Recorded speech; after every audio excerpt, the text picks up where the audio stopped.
con el hombre y del hombre con Dios, y Dios es bueno y prepara sus caminos.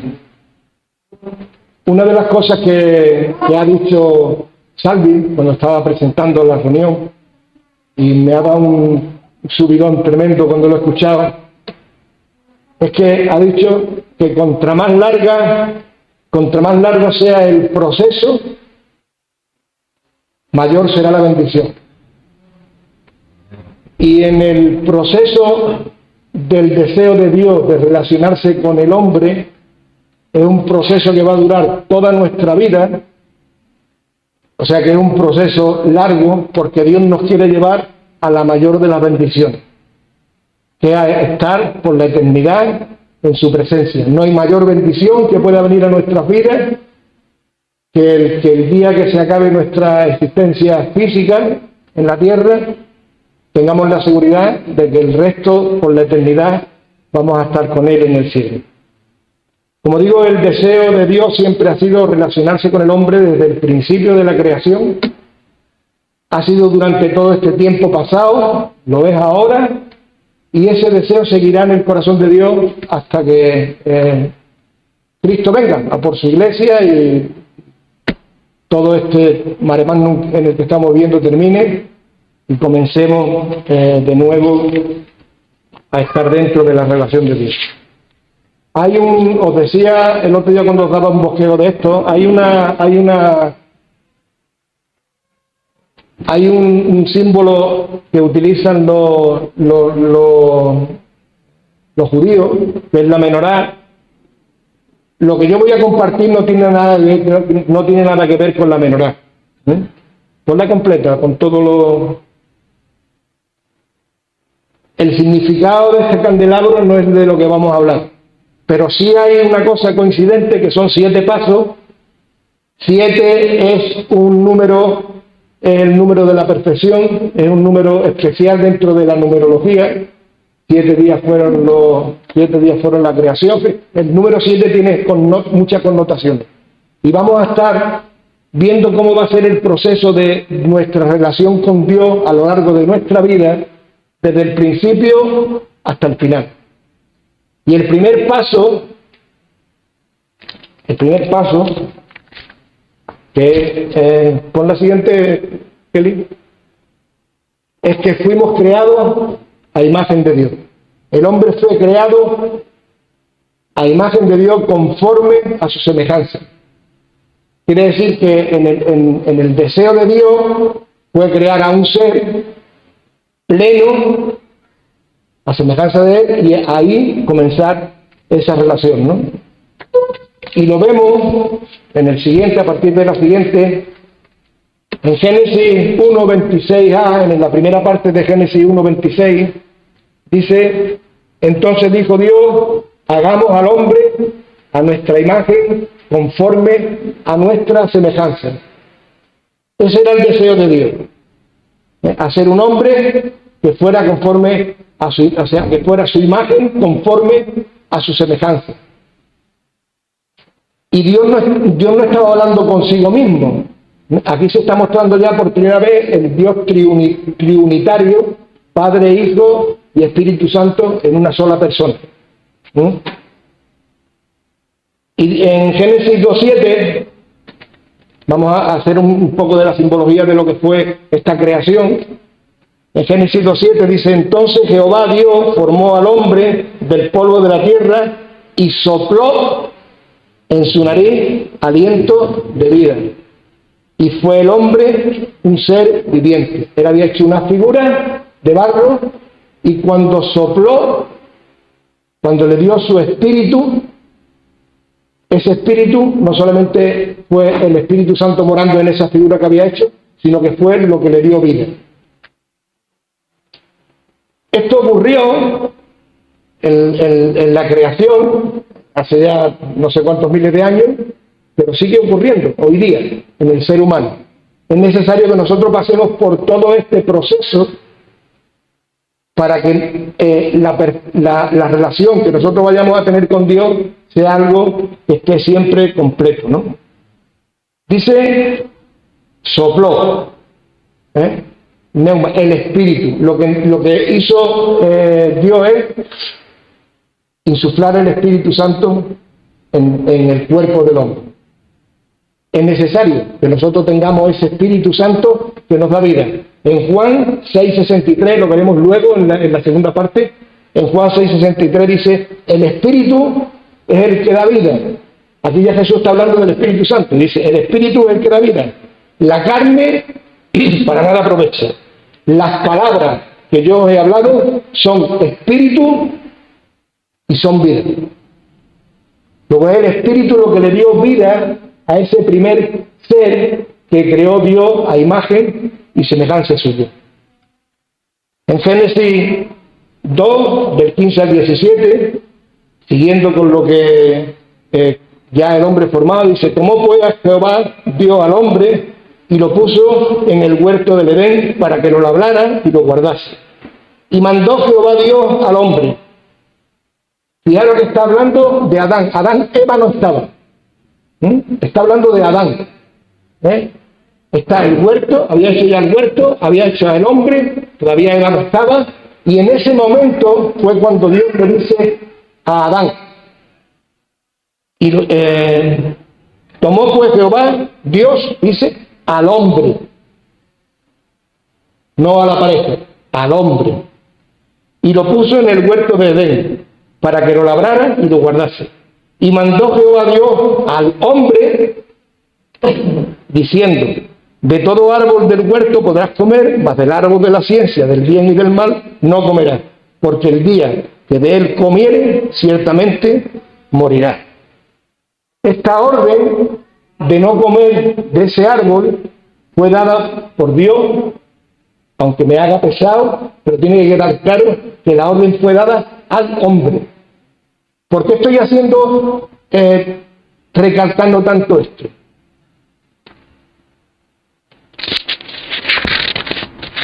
Bueno, antes de explicarlo eso, quiero decir que estábamos en el huerto y vamos a recordar en un estudio posterior vamos a estudiar también, van a salir una figura que hay aquí. El huerto, había 4 ríos, ¿no?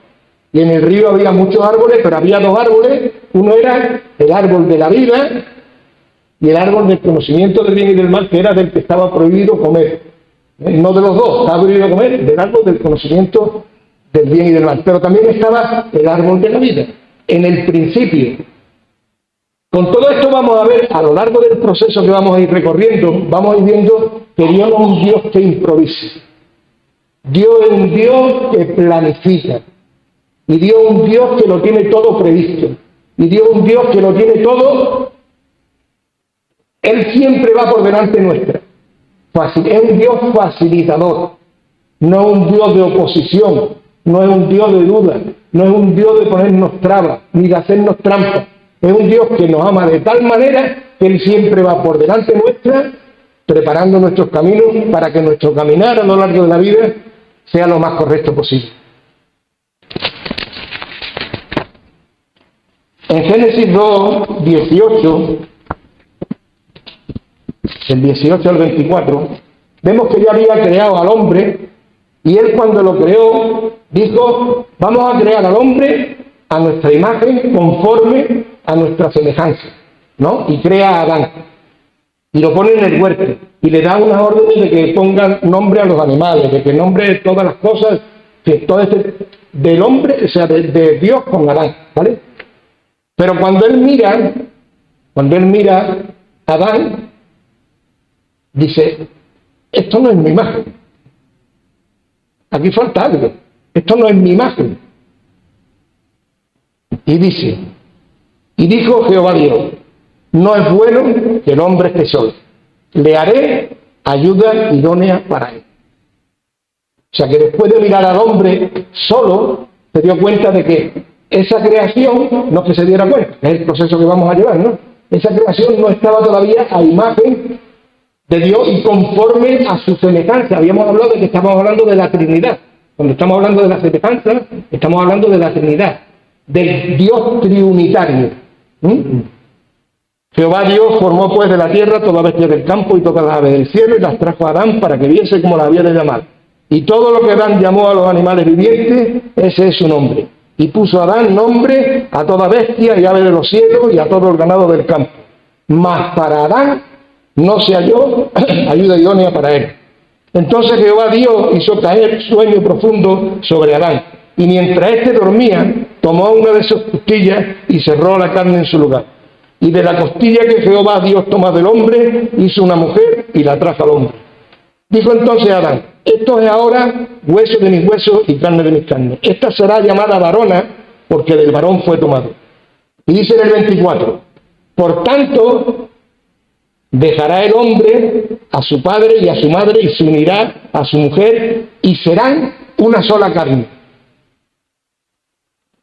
Y vemos que cuando Dios hace esta función de darle la ayuda idónea a Adán, entonces mira a Adán y a Eva y dice: esto sí es mi imagen y es conforme a mi semejanza, porque lo que creó fue una unidad múltiple, como es Dios. Dios Padre, Hijo y Espíritu Santo, y ahora había creado una unidad múltiple de dos que no eran dos, era solo uno, porque dice: dejará al hombre a su padre y a su madre y se unirá a su mujer y serán una sola carne. Cuando estábamos hablando de que íbamos a hablar también de las relaciones con Dios, la importancia que tiene la familia, mayor importancia, para que vayamos pensando cómo debe de ser nuestra familia, no puede haber guerra entre el marido y la mujer, no puede haber disensión de uno y otro, porque estamos llamados, el esposo y la esposa, a ser uno solo. Ese es el deseo de Dios. Y no seremos dos, seremos tres. Por eso somos semejantes de Dios. Porque dice en Eclesiastés 4:12, dice: si alguno prevalece contra uno, dos le resistirán. Y cordón de tres dobleces no se rompe fácilmente. Porque en el matrimonio perfecto de Dios no son dos personas, que son una, son tres. Es el marido, la esposa y el Espíritu Santo reinando en medio del matrimonio. Y ahora sí son imagen y semejanza. Ahora sí. Por eso cuando lo hizo, dijo, y vio Dios lo que hizo, y era bueno en gran manera. Ahí sí ya se cumplió el deseo de Dios. Ya había creado al ser humano a su imagen y semejanza. Y ya no solo Adán, sino esa unidad múltiple que forma el matrimonio. El hombre y la mujer. Por eso el enemigo, en estos tiempos que estamos viviendo, ¿contra qué lucha? ¿Qué es lo que quiere destruir? Lo primero que va, contra el matrimonio, contra la familia. Porque ese es el deseo de Dios. Ese es el deseo de Dios. Que no haya unidad en la familia, que los maridos y las mujeres se peleen, que los hijos se peleen con sus padres, que sean rebeldes los hijos con sus padres. Y ese no es el deseo de Dios. El deseo de Dios es que cada familia sea uno en Cristo, porque Cristo está en medio dando esa unión, ese nexo de unión que se necesita para ser imagen y semejanza de Dios. Este es el proceso, que es un proceso largo, estamos al principio. Por eso me gustaba lo que había dicho Salvi, que contra más largo sea el proceso, y eso va a durar, este proceso que estamos hablando ahora va a durar toda nuestra vida, porque la bendición va a ser la mayor de las bendiciones que puede venir a nuestra vida. Que, como repito, es estar en la eternidad con Dios. Hay una cosa importante, y esto no es doctrina, esto es una reflexión personal, pero que me ayuda. A mí me ayudó en su día y me sigue ayudando.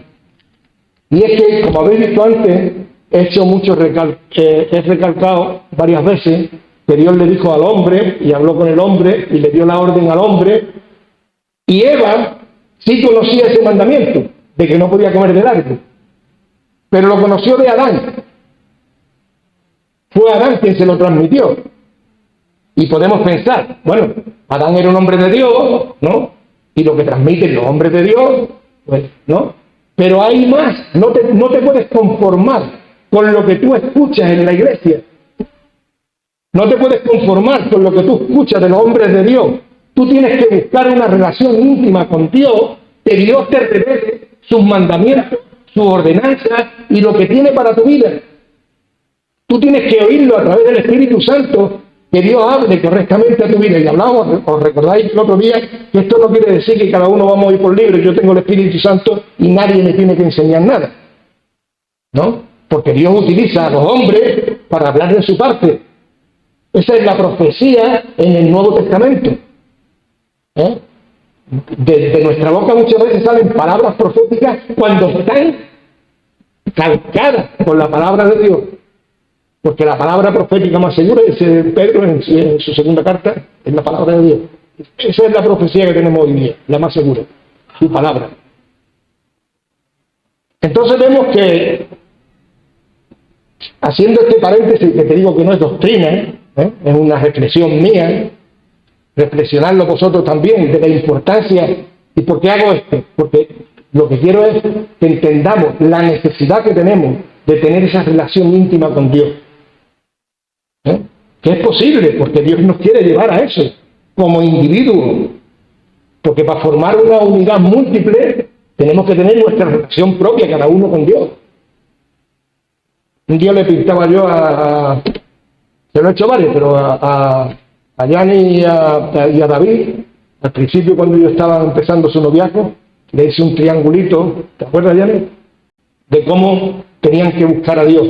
Cada uno, en vez de buscarse uno al otro, los dos buscando a Dios, y el buscar los dos a Dios, cada uno por su lado, en un triángulo, iban a estar cada día más cerca de Dios y más cerca uno del otro, y cuando llegaran a consumar el matrimonio, no serían dos, serían tres. Y es una imagen gráfica, ¿no?, que es una enseñanza de parte de Dios, ¿no? Y ya parecía que estaba todo bien. El deseo de Dios se había cumplido, ¿no? Dios había creado al ser humano a su imagen y semejanza, estaban en el huerto del Edén, vivían eternamente porque tenían el Espíritu Santo, eran semejantes a Dios, a su imagen y semejanza, no conocerían la muerte, pero había un arbolito ahí, ¿no?, que se denomina en la Biblia como el árbol de la ciencia del bien y del mal, que es un árbol que yo no conozco. Yo conozco los manzanos, los naranjos, los limoneros, pero no conozco ningún árbol. Eso es una figura, ¿no?, que representa, es decir, yo te doy una orden y tú... representa la obediencia a Dios. Si Dios te dice que no hagas una cosa, no lo hagas. Y el enemigo, que estaba ahí ya antes de todo esto, ya había ocurrido la caída en el cielo de Satanás, todos conocemos esa historia. Y el pecado de Satanás, cuando era un ángel precioso de Dios, ¿cuál fue? Que quiso ser como Dios. Y él engaña al hombre diciendo: tú eres tu propio Dios, tú no necesitas a Dios, tú eres tu propio Dios, tú puedes hacer lo que tú quieras. Todo el que te intente de convencer de otra cosa te está confundiendo, te está sacando de tus casillas. Y como el enemigo, el que cree, el que a tantas personas le da miedo, está vencido. No conoce nuestro futuro, no conoce ni nuestro futuro ni el futuro en sí. Él no sabía lo que Dios le había dicho a Adán, no lo conocía. Él sabía que había algo, ¿no? Y como entra, sembrando ¿qué? ¿Qué es lo que hace Satanás con la serpiente en este caso? Sembrar la duda, ¿no? Siembra la duda. Con que Dios ha dicho. Con que Dios ha dicho. La duda, y hacemos otro paréntesis, es el antítesis de la fe, es la incredulidad, ¿no? Pero la duda es el umbral que nos mete en la incredulidad.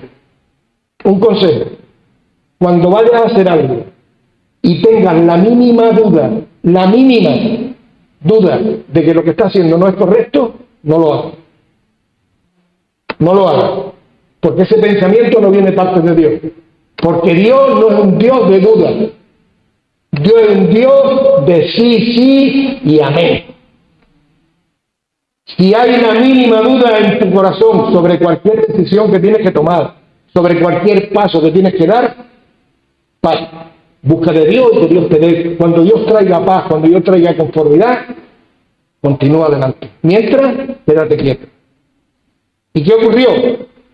Que el hombre, Adán y Eva, los hombres, paseaban por el huerto y todos los días paseaban con Dios y hablaban con Él y eran mucho más funcionales que nosotros ahora.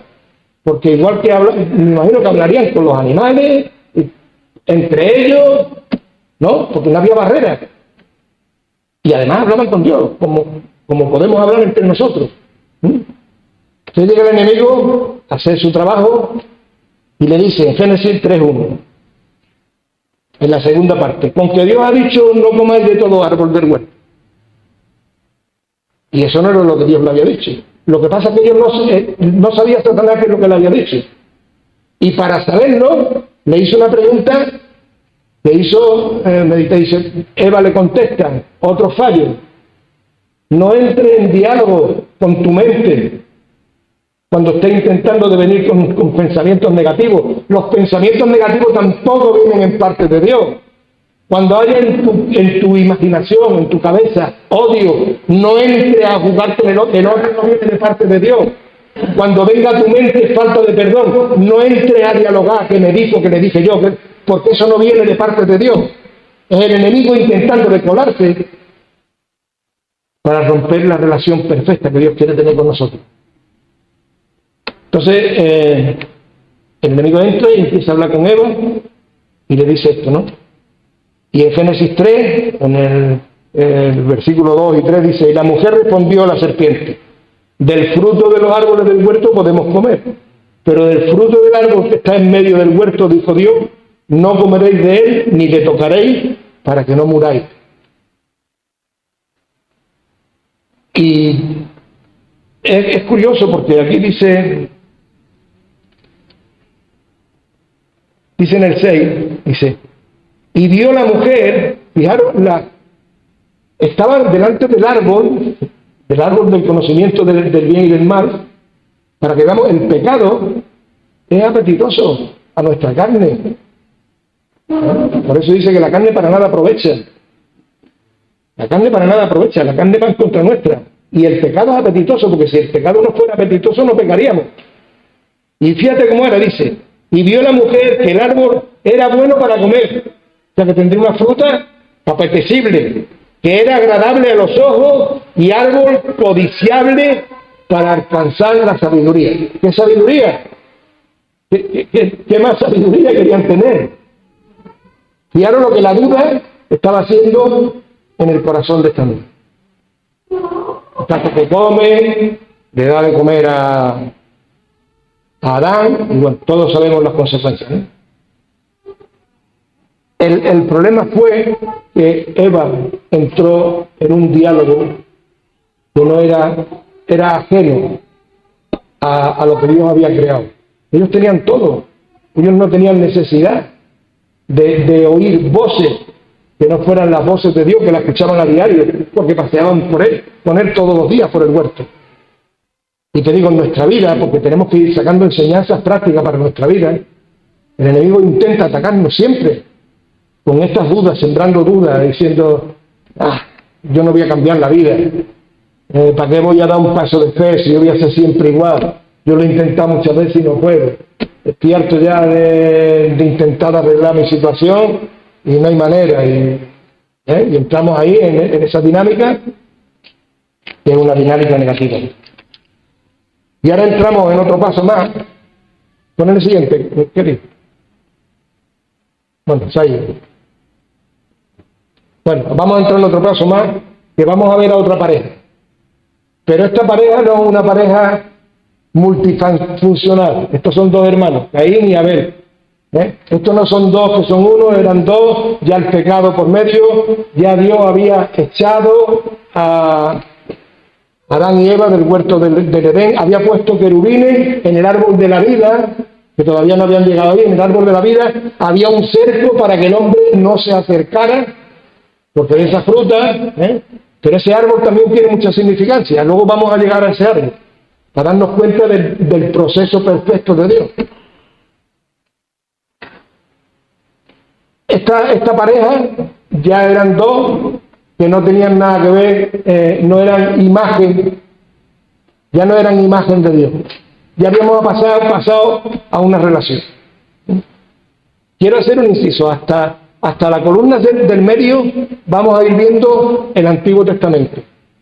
En el centro va a estar Cristo y a partir de ahí es el Nuevo Testamento. Es como estamos caminando nosotros. Ahora estamos en el segundo, en los hermanos, Caín y Abel. Y dice en Génesis 5:3, y engendró, porque empieza la genealogía en esta parte del capítulo 5, y Adán engendró a este, y el otro engendró, y el hermano, y fueron, y entra una genealogía donde el hombre viene creado a imagen del hombre. Mira cuánto te parece a tu padre, o cuánto te parece a tu madre. Ya entra a formar parte del ADN, las familias, pero ya del hombre todo. Dice en Génesis 5:3, y engendró un hijo a su semejanza, conforme a su imagen, pero no a la imagen de Dios, conforme a la imagen de Adán, y además de Adán caído, no del Adán lleno del Espíritu, no del Adán imagen de Dios, sino del Adán caído. Y ahí empieza el declive de la sociedad. Tú ves los primeros capítulos de la Biblia y es un desastre absoluto lo que va ocurriendo a raíz de que Caín mata a Abel. En fin, hay una serie de cosas importantes. Darnos cuenta también que la ley, aunque no estaba dada, aunque la ley, las tablas de los 10 mandamientos, aunque todavía Dios no la había dado por medio de Moisés, ya se cumplían en ese tiempo. Porque si el no matarás no estuviera en el corazón de las personas, no hubieran sabido que eso hubiera un delito por haber matado a su hermano, hubiera sido un acto más. O sea, la ley siempre ha estado presente en el corazón de Dios y ha puesto Dios en el corazón del hombre, ¿no? Al ser imagen de Adán, ya somos y todavía lo somos, imagen del ser caído, ¿no? Y en esta serie de hombres del Antiguo Testamento caídos, en las generaciones que fueron procreándose y poblando la tierra, surge una persona, Noé, un hombre que dentro de todo el maremágnum que hubo, porque si lees en el capítulo 5, donde dice los descendientes de Adán, en el 6, que habla de la maldad de los hombres y cómo se fueron casando los hijos de los hombres con los hijos, en fin, ahí hay un lío de mezcla de personas, ¿no? Pero que dice que en ese maremágnum de mezcla de uno y de otro, Dios encuentra un hombre que se llama Noé, dice en el 6, capítulo 6, versículo 8, dice, pero Noé halló gracia ante los ojos de Jehová. Y ahora dice, en el 9, sigue con las generaciones, pero ahora de una manera diferente, porque dice, estas son las generaciones de Noé. Noé, varón justo, era perfecto en sus generaciones. Con Dios caminó Noé. Él lo salva, Dios quiere continuar fomentando la relación de Dios con el hombre. El hombre estaba totalmente corrompido, manda un diluvio, salva a Noé y a su descendencia, que caminaban, no solamente caminaba con Dios, sino que era una descendencia que no tenía nada que ver con toda la degeneración que estaba pasando.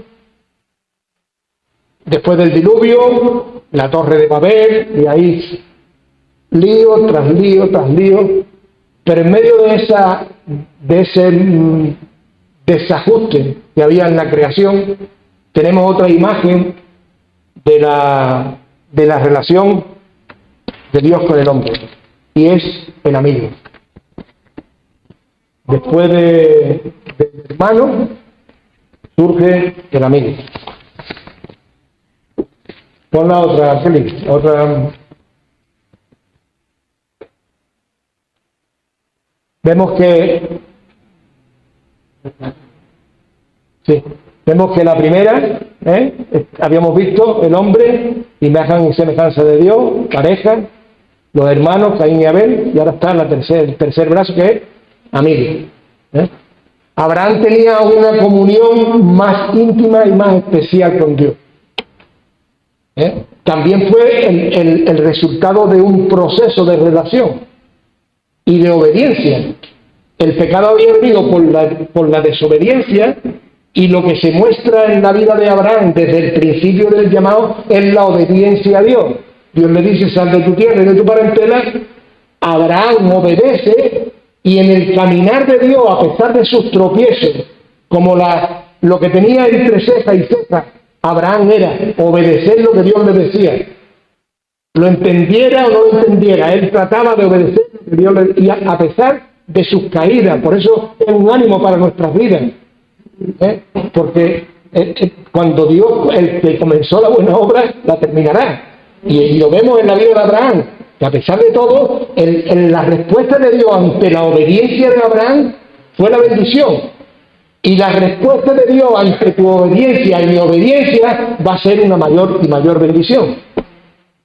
Luego esta figura nos debe de llevar a decir: qué bueno que Dios diga un día de nosotros: Yaro, mi amigo. Este es Yaro, mi amigo. Qué bueno que Dios haga eso. Pero no fue una cosa de la noche a la mañana, fue un proceso de vida. Y Dios le muestra esa amistad y esa relación íntima en que llega un momento, en Génesis 14, 17, Melquisedec, figura de Jesús, lo bendice. Y hay otro momento más importante todavía, que es Génesis 18, a partir del 16, y dice, cuando iba a destruir Sodoma y Gomorra, que dice en el 17, y Jehová dijo: ¿encubriré yo a Abraham lo que voy a hacer? Fijaros la relación tan íntima que Dios tenía con Abraham.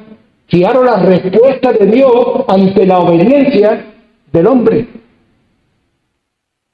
Y esto tenemos que aplicarlo en nuestras vidas. Qué bueno de que lleguemos a estos niveles, ¿no? Claro, hasta el punto de que Dios no le ocultaba sus planes a Abraham. Dios es Dios, puede hacer las cosas como quiera, pero en el proceso de la relación que estaba teniendo con él, pasaba en mostrarle, porque Dios siempre va por delante nuestra. Lo amamos porque Él nos amó, somos capaces de perdonar porque Él nos ha perdonado, ¿no? Lo hemos encontrado porque Él nos buscó, y Él siempre va por delante nuestra. Y con Abraham está mostrando de que Él va siempre por delante de él, hasta llevarlo al culmen que hace padre de la fe, cuando le pide: sacrifícame a tu hijo. Y él, en la seguridad del Dios que confiaba, va con su hijo. Incluso proclama bendición por su boca, en ningún momento proclama derrota. Porque cuando deja a los criados en el monte y él sube solo con Isaac a sacrificarlo, le dijo: esperando aquí. ¿Qué le dijo? ¿Que volveré después de matar a mi hijo? Dijo: volveremos. Porque la amistad con Dios, la intimidad con Dios, hace que tu fe alcance, ¿no? La fe hace que seamos capaces de ser como esos chavales que lo iban a tirar al horno de fuego y le dijeron: tú haz lo que quieras. Claro que nuestro Dios, de tu mano, seguro que nos va a salvar. Del horno de fuego, eso no depende de Dios, depende de ti. Dios lo hará si Él quiere hacerlo. Y cuando yo había puesto aquí unos puntos de por qué Abraham fue amigo de Dios, porque tuvo una gran fe. La fe fue el motor que impulsó a Abraham para obedecer a Dios. Él tenía fe en lo que Dios le había prometido, la promesa que le hizo cuando lo llamó: sal de Ur de los Caldeos, sal de tu tierra y de tu parentela y yo te voy a dar. Y él lo creyó. Eso fue lo que acompañó a la vida de Abraham durante toda su vida. Por la fe fue Abraham, al ser llamado, obedeció, saliendo para un lugar que había de recibir como herencia, y salió sin saber a dónde iba. Esa fe fue lo que le motivó a salir a un lugar que no lo conocía. Dios tiene para nosotros cosas, dice la palabra de Dios, que ni ojo vio, ni oído oyó, ni subió jamás al corazón del hombre. Es lo que Dios tiene guardado para los que le aman. ¿Le vamos a decir que no a lo que Dios tiene para nosotros? Porque tenemos miedo, de que no vamos a estar a la altura. Si no estuviéramos a la altura, Dios no nos llamaba. Si tú crees que no va a estar a la altura, no te va a llamar nunca. Ahora, si tú confías y le dices sí, amén a su llamado, donde Él te diga, ve sin miedo, Él va por delante tuyo.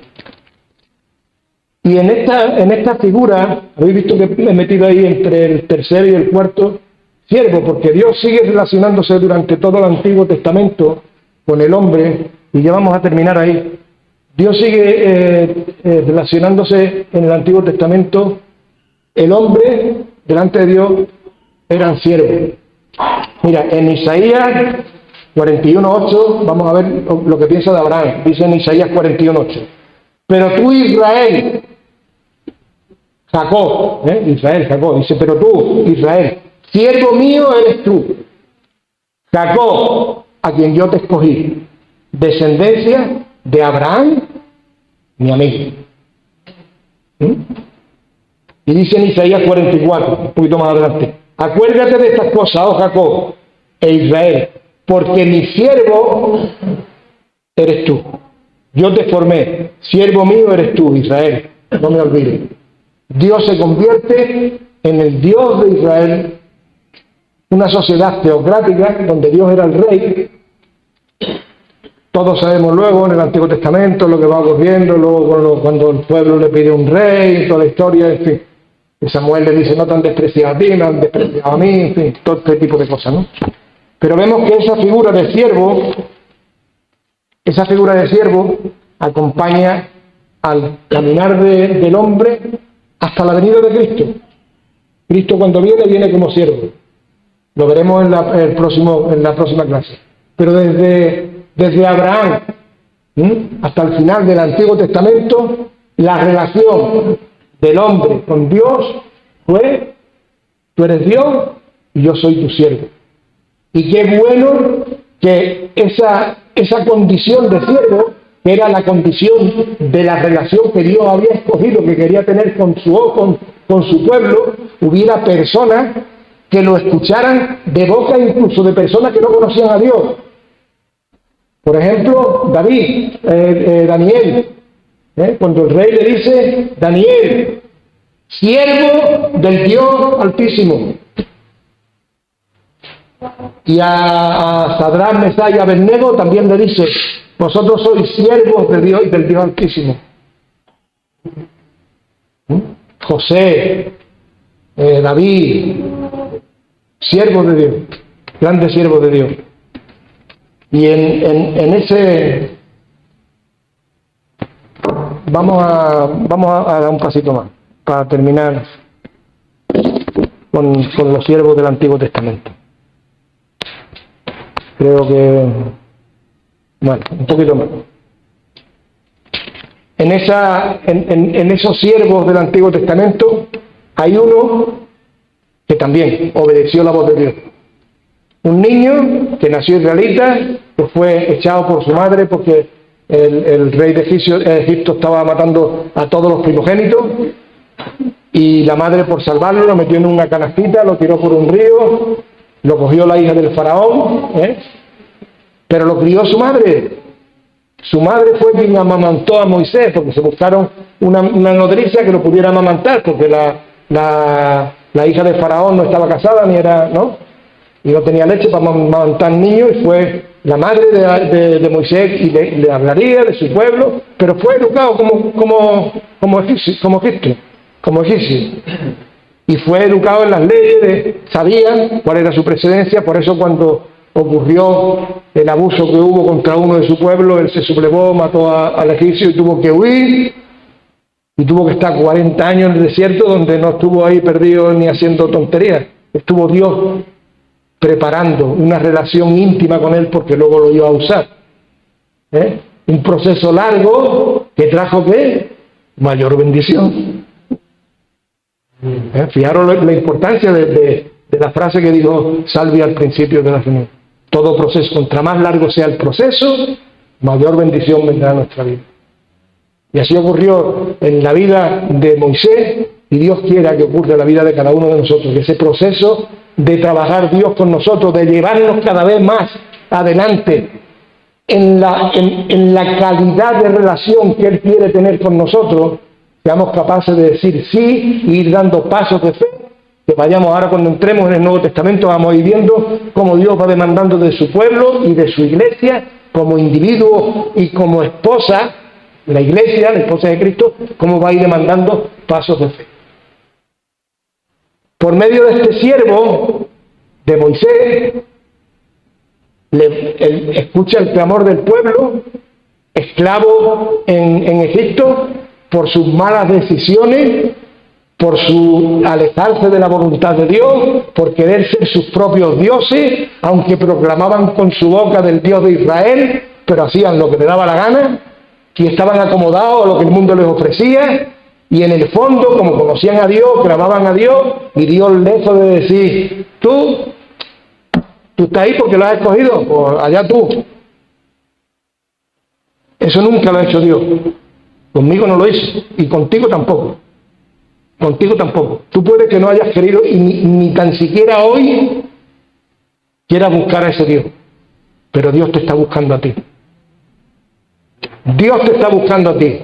Dios está levantando personas y situaciones alrededor tuya para que te lleven a que tú compruebes con tus manos y vea con tus ojos lo que Dios quiere hacer contigo. Los chicos que estáis en la casa de acogida, que tenéis el privilegio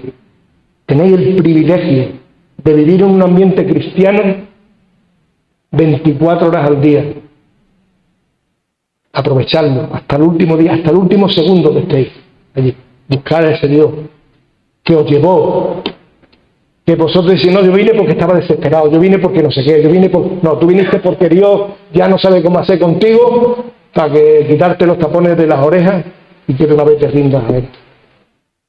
Dios tiene un plan perfecto para la vida de cada uno de nosotros, y para nosotros que venimos a la iglesia igual, aunque pasen lazos entre momento y momento, no te olvides de que Dios tiene un propósito con tu vida.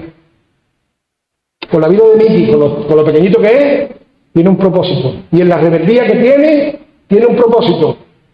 Y en la falta de entendimiento de su padre hacia cómo tratar con esa rebeldía, perdona que os hable así tan directo, pero tiene un propósito. Hay un propósito de Dios detrás de todo lo que ocurre. Dios es sabio y sabe hacer las cosas. Nunca ha sido así más frío de dentro.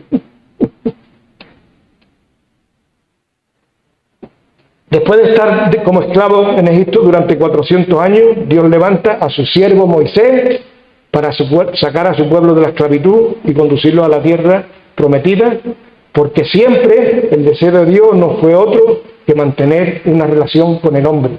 Y es importante, y ahora sí que con esto vamos a terminar, en Malaquías 4:4 dice, acordaos de la ley de Moisés, mi siervo, al cual encargué en Horeb ordenanzas y leyes para todo Israel. Esto es palabra de Dios, porque Malaquías, profeta de Dios, está hablando estas palabras de parte de Dios, le está hablando al pueblo, acordaos de lo que hice con Moisés, de mi siervo Moisés, a través de él os di unas leyes. Y en el Antiguo Testamento, la ley era necesaria. La ley escrita, la ley de Moisés, todas las leyes que había eran necesarias, porque la ley era lo que el hombre, en nuestra condición pecaminosa, tendemos a llevar la vida a nuestra manera y hacer las cosas a nuestra bola y hacer las cosas como nosotros queramos. Pero el propósito de Dios es otro. Y Él tuvo que lanzar la ley para que la ley nos condujera correctamente delante de Dios. Esto lo puedes hacer y puede parecer que son muy severas, o que son muy estrictas, o que son muy, yo no sé cómo quieres llamarle, pero eran necesarios para que el hombre no cayera en pecado y andara de una manera recta y correcta. En el Salmo 119, 105 vemos lo que era la ley, la palabra. Entonces la palabra era la ley, lo que estaba escrito era la Torá y las leyes de Moisés. Dice, lámpara a mis pies es tu palabra y lumbrera a mi camino. La ley era la linterna, una luz externa, porque la luz no es una luz por dentro, ¿no? Tú no te pones la linterna aquí en la boca para que se te pongan los ojos brillantes, ¿no? Una linterna que hace, alumbra el camino para no tropezarte, ¿no?